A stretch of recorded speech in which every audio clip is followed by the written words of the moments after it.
Hello students, तो ये है इलस्ट्रेशन नंबर 13 और जैसा कि आप देख सकते हैं कि मैंने एक इम्पॉर्टेंट कॉन्सेप्ट इसमें लिखा हुआ कि रेम्यूनरेशन टू पार्टनर्स के बारे में बात करने वाले हैं। इसके अलावा भी एक चीज़ है जिसके बारे में इस वीडियो में मैं बात करूंगा। ये आपको बहुत जल्द आगे पता चलने वाला है। बहुत ही इंटरेस्टिंग एंड इम्पॉर्टेंट कॉन्सेप्ट है जो आपके लिए समझना बहुत ज़्यादा जरूरी। तो अगर आप मुझसे सोशल मीडिया पर जुड़ना चाहते हैं तो लिंक डिस्क्रिप्शन में दिया हुआ है, आप मुझसे वहां से जुड़ सकते हैं। चलिए सबसे पहले क्वेश्चन को समझ लेते हैं। क्वेश्चन क्या कहता है, कविता, ममता एंड समता 3 पार्टनर्स हैं और वो प्रॉफिट एंड लॉस को कैसे बांटते हैं 4:3:2। उन्होंने फर्म को 30 सितंबर 2012 को डिसॉल्व कर दिया। On this date their balance sheet was as under. क्या था उसमें, कविता का कैपिटल अकाउंट था 90,000 का, ममता का था 70,000 का, दोनों मिलाकर के 1,60,000। सन्ड्री क्रेडिटर्स जो थे वो 70,000 के थे और बैंक ओवरड्राफ्ट जो था वो था आपका 20,000। एसेट साइड में आते हैं तो कैश 90,000 की थी, डेटर्स ग्रॉस जो थी वो 84,000 की थी और प्रोविजन निकालने के बाद 79,000 की। स्टॉक 96,000 का, बिल्स रिसीवेबल्स 24,000 का, इन्वेस्टमेंट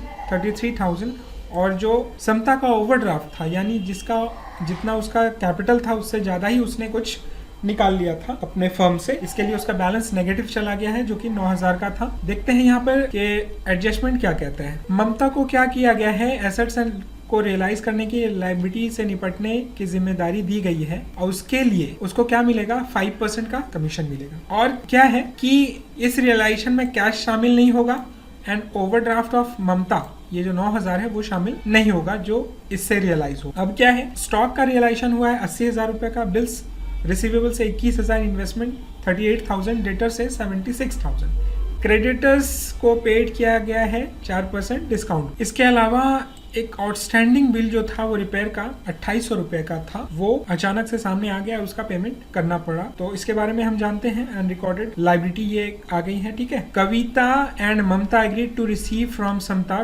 12,000 इन फुल सेटलमेंट। ये क्या है, ये भी बहुत इंपॉर्टेंट चीज है और ये किस तरीके से ट्रीट होगा इसके बारे में भी मैं आपको आगे बताने वाला हूँ। फिलहाल इतना समझ लीजिए कि कविता और ममता इस बात पर सहमत हो गए कि समता से 12,000 रुपया लेकर के उसको छोड़ देना है और उससे कुछ लेना नहीं है। बनाना क्या है, रियलाइजेशन अकाउंट बनाना है, पार्टनर्स कैपिटल अकाउंट बनाना है और कैश अकाउंट बनाना है। तो चलिए हम लोग क्वेश्चन को बनाना शुरू करते हैं। तो ये रहे आपके एसेट्स, बुक वैल्यू वाले सारे यहाँ पर लिख दिए गए हैं, ये इनकी वैल्यू है। अब क्या है, टू बैंक किन किन चीजों का, 67,200 पेमेंट जो किया गया है क्रेडिटर्स का। क्रेडिटर्स कितने के थे, 70,000 के। 5% डिस्काउंट निकालने के बाद जो पेमेंट होता है वो इतने का होता है, वो हो गया। रिपेयर का बिल जो 2,800 रुपए का अचानक से आ गया, जिसका कोई रिकॉर्ड नहीं था, उसका पेमेंट जो करना पड़ा। और ओवरड्राफ्ट, जो बैंक ओवरड्राफ्ट, आप जानते हैं बैंक ओवरड्राफ्ट क्या होती है। तो जब आप अपने बिजनेस को बंद कर रहे हैं तो ओवरड्राफ्ट अगर आपने बैंक से ले रखा है तो उसका भी पेमेंट तो आपको करना पड़ेगा ना। तो ये 20,000 का वो पेमेंट, टोटल मिलाकर के 90,000 रुपए का पेमेंट हो गया। और चूंकि ममता से कहा गया है, जिम्मेदारी दी गई है उसको कि आप एसेट्स का रियलाइजेशन करो और लायबिलिटीज का पेमेंट करो कैश छोड़ करके, और समता का ओवरड्राफ्ट छोड़ करके बाकी का जो भी आप रियलाइज करोगे उस पर 5% आपको कमीशन दिया जाएगा। तो वो रियलाइज देखो क्या हुआ यहाँ पर, आप देखेंगे तो ये 2,15,000 रुपया का रियलाइजेशन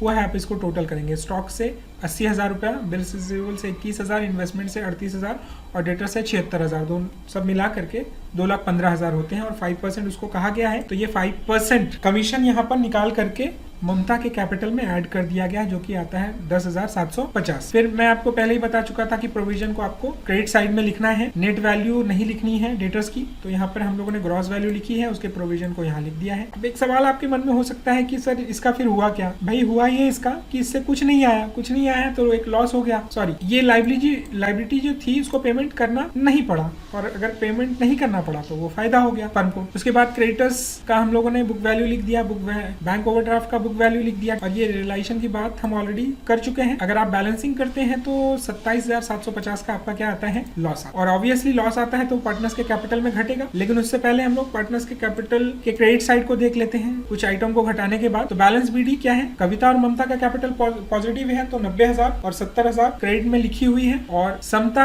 का नेगेटिव कैपिटल है तो वो 9,000 यहाँ पे लिखी हुई है डेबिट साइड में। अब जो रेम्यूनरेशन मिल रहा है ममता को वो उसके खाते में ऐड कर दिया गया है। तो तो ये अभी इन दोनों का ही देखते हैं, कविता एंड ममता का। उसके बाद हम लोग यहाँ पर फिर बात करेंगे समता के बारे में भी। जस्ट फिर क्या है, रियलाइजेशन के लॉसेस को यहाँ पर बांट करके और लिख दिया गया है और घटा दिया गया है उनके खाते से। समताज कैपिटल अकाउंट, अब ये चीज क्या है, ये ही समझना इस क्वेश्चन में सबसे ज्यादा इंपॉर्टेंट है। तो देखिए ये है क्या अपने आप में, उसके बाद जो बैलेंसिंग है उसके बारे में बात करूंगा मैं, कविता एंड ममता को जो पेमेंट हुआ। अब हम लोग सिर्फ समता की बात करते हैं यहाँ पे। समता से ही फिर इन दोनों अमाउंट का जो राज है वो खुलेगा। क्या हुआ है देखिए कि 9,000 तो उसके कैपिटल माइनस में थी ही, 6,166 रुपए का लॉस में भी उसका हिस्सा आ गया। तो एक तो नीम फिर करेला चढ़ा वाली बात हो गई कि पहले से कैपिटल नेगेटिव में था, अब लॉस में भी हिस्सा आ गया। तो टोटल नेगेटिव कितना हो गया यहाँ पे, 15,166 रुपए का। और कविता और ममता ने समता से ये सेटलमेंट कर लिया है कि भैया तुम 12,000 रुपया ला करके दे दो,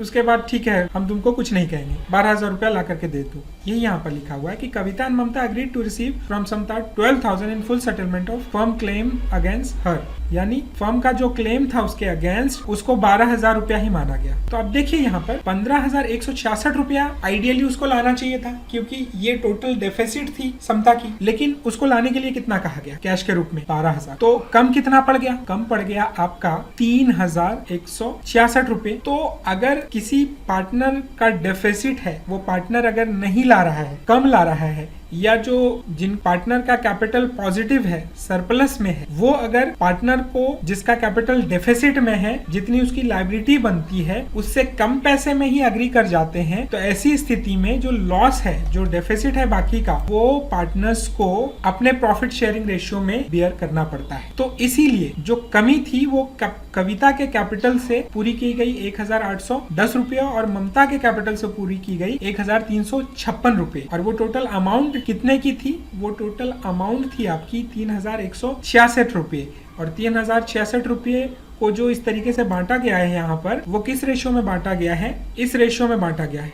आप देख सकते हैं यहाँ पर, इसको 2 को हटा दीजिए, 4:3 जो बचे हुए पार्टनर्स हैं उसके रेशियो में बांटा जाएगा। तो मैं इस कंसेप्ट को फिर से एक बार एक्सप्लेन कर देता हूँ आपके अंडरस्टैंडिंग के लिए, कि जब कभी भी किसी पार्टनर के खाते में डेफिसिट आती है और पार्टनर्स जो बचे हुए हैं जिनका कैपिटल सरप्लस में है, वो इस बात पर एग्री कर जाते हैं कि ठीक है तुम्हारा जितना डेफिसिट है तुम उतना से कम ही पैसा लाओ, हम तुम्हारा क्लेम को क्या है माफ कर देंगे। तो वो जो लॉस आता है, जैसे कि यहाँ आया है डेफिसिट आती है, वो जो सरप्लस वाले पार्टनर्स हैं उनको बियर करना होगा, उनका जो प्रॉफिट शेयरिंग रेशियो बनता है उसमें। और इसीलिए यहाँ पर कविता के कैपिटल से 1,810 और 1,356 ममता के कैपिटल से घटा दी गई। तो उसके बाद भी इनका कैश कितना बचता है, 75,856, 70,144 जो इनको पेमेंट कर दी। तो आई होप कि ये कंसेप्ट जो है डेफिसिट वाला वो आपको समझ में आया होगा। बहुत ही इंटरेस्टिंग क्वेश्चन था। अगर जरूरत आपको लगे या एक बार में ना समझ में आए तो आप एक बार और या 2 बार वीडियो को देखें। कैश अकाउंट में हम लोग आ जाते हैं। तो क्या है कि